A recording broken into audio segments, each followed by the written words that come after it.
This is WFYI News Now. It's January 17th, and I'm Zach Bundy filling in for Abriana Herron. On today's show, why environmental groups are uneasy about a State House bill concerning large water transfers. Over 2.5 million Hoosiers lack access to paid family medical leave, how some lawmakers are advocating to change that. And more details are out about Governor Mike Braun's plans to cut hundreds of millions in government spending. That's not because you're trying to be stingy, it's because that's called productivity. Those stories coming up, but first. The next installment of our regular segment called The Checkup from Side Effects Public Media, where the health reporting team explores a single question sparked by a recent news story or maybe by one of our listeners. 1 in 4 known pregnancies end in miscarriage. Miscarriages often resolve on their own, but some lead to dangerous complications. Abortion laws are affecting how physicians treat pregnancy loss and other complications. That's according to a year-long investigation by ProPublica. So what do pregnant patients and their loved ones who live in states with abortion restrictions or bans need to know? That's the Checkup's question for today. I'm Lizzie McGreevy, Community Engagement Specialist with Side Effects Public Media. With me today is ProPublica reporter Lizzie Presser. Hi, Lizzie. Hi, Lizzie. So zooming out, what are some of the common miscarriage scenarios?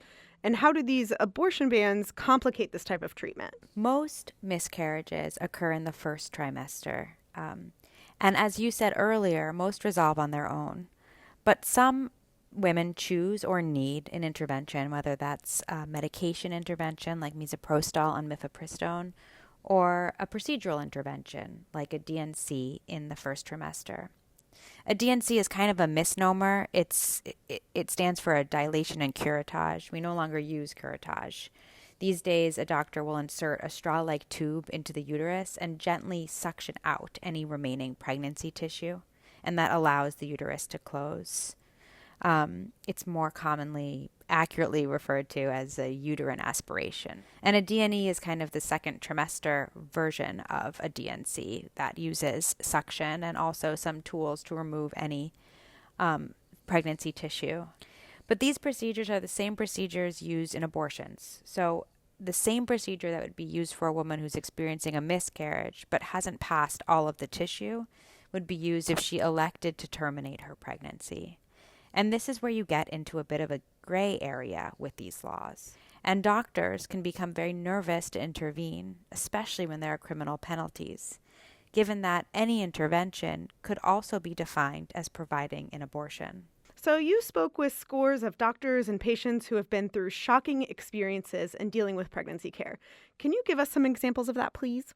Of course. So we recently wrote about a woman named Portia Gumezi who lived in Houston, and she was 11 weeks pregnant and noticed that she was bleeding. And when it got worse, her OB told her to go to a hospital. And so she went to an emergency room. And she already had a blood clotting disorder, and her bleeding got worse. She was passing clots the size of grapefruits. And in these instances, when we shared details of Portia's circumstances with medical experts across the country, they said that it's a really simple fix. You provide a woman like Portia with a DNC. But that's not what happened in Portia's care. Instead, she waited for hours for an OB to come see her. And when an OB did, he suggested some blood transfusions and also a drug called misoprostol. He said that that was the hospital's protocol. And in that moment, according to Portia's husband, Hope, who was sitting with her then, they were steered toward what wouldn't have been standard of care before the abortion bans passed in Texas. She took the pills because she trusted her doctor, and several hours later, she died. Is there any indication that this could also be happening here in the Midwest? There's every indication that this is also happening in abortion ban states in the Midwest. There is no statewide effort in any state that we have heard of that is trying to find complications that have followed abortion bans for pregnant women. And there's no federal effort either. But because the laws in the Midwest are so similar to the laws in states like Georgia and Texas, we expect that they're seeing the same kinds of pregnancy complications and deaths following abortion bans. Lizzie, this is all very alarming. It's obviously not super realistic for women to relocate out of their home states once they become pregnant. So What are some steps that patients or loved ones can take to prepare for an emergency?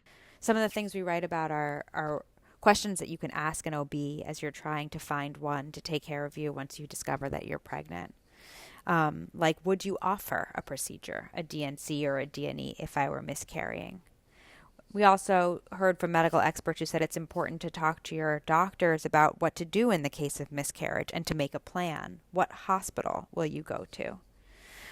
There's some reason to believe that hospitals with academic affiliations are going to be better protected in these states, whereas hospitals with religious affiliations may be less likely to perform procedures that might be deemed abortion care. Once you have that plan, you can also talk to hospitals that you plan to go to about their policies. Ask for miscarriage management policies. See if they provide procedures or offer procedures in the case of miscarriage in the first or second trimester. And then when miscarrying, it's really important to be able to ask what's going on of your doctors and to ask for the care that you want according to standard medical practice.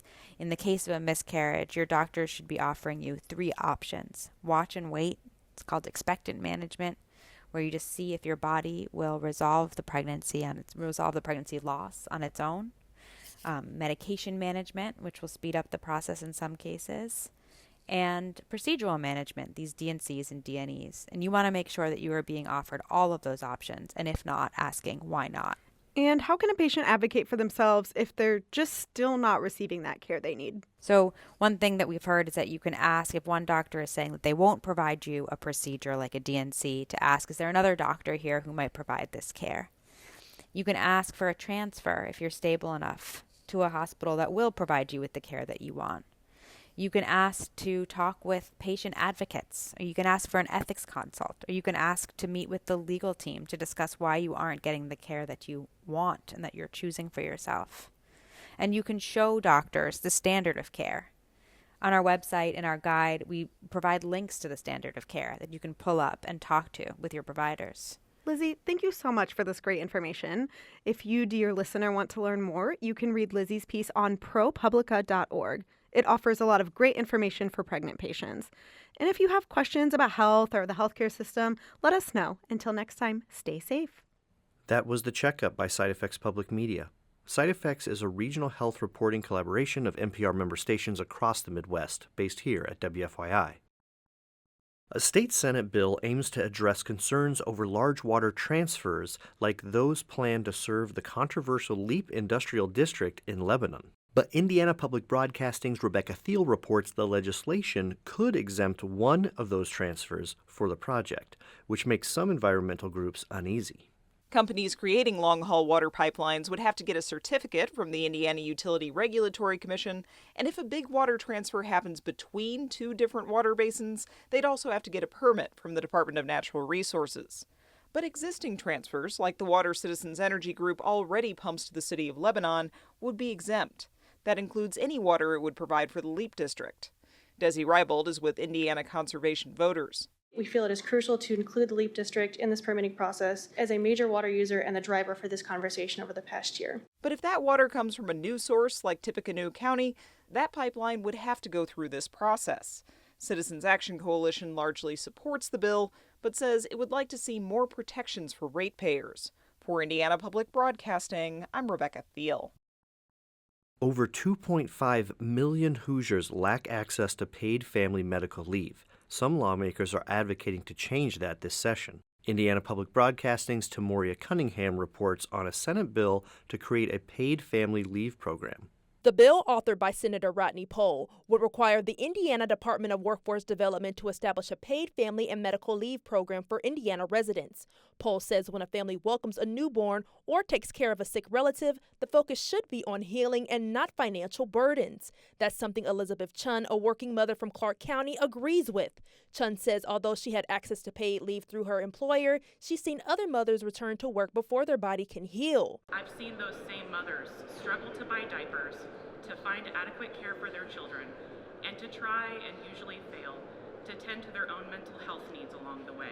Funding for this program will come from the Indiana General Assembly and payroll contributions. For Indiana Public Broadcasting, I'm Tamoria Cunningham. And for our final story today, Governor Mike Braun unveiled a state budget proposal Thursday that provides nearly $700 million in tax relief, inflationary funding increases for K-12 schools, and enough money to eliminate child care wait lists. As Indiana Public Broadcasting's Brandon Smith reports, it's built in part on Braun's promise to cut hundreds of millions in government spending.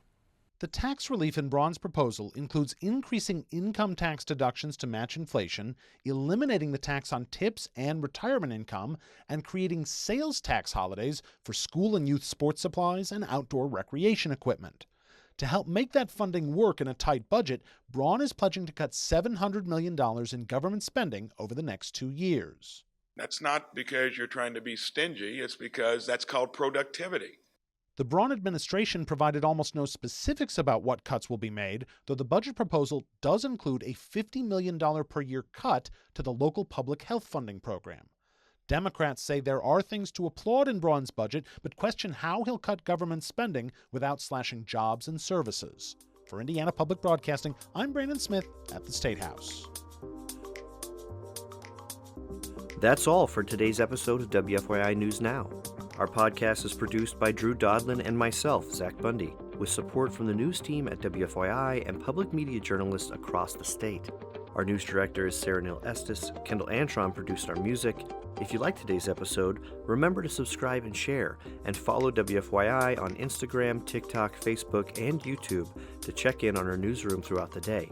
Thanks for listening. We've got Monday off for Martin Luther King Jr. Day, so we'll be back Tuesday.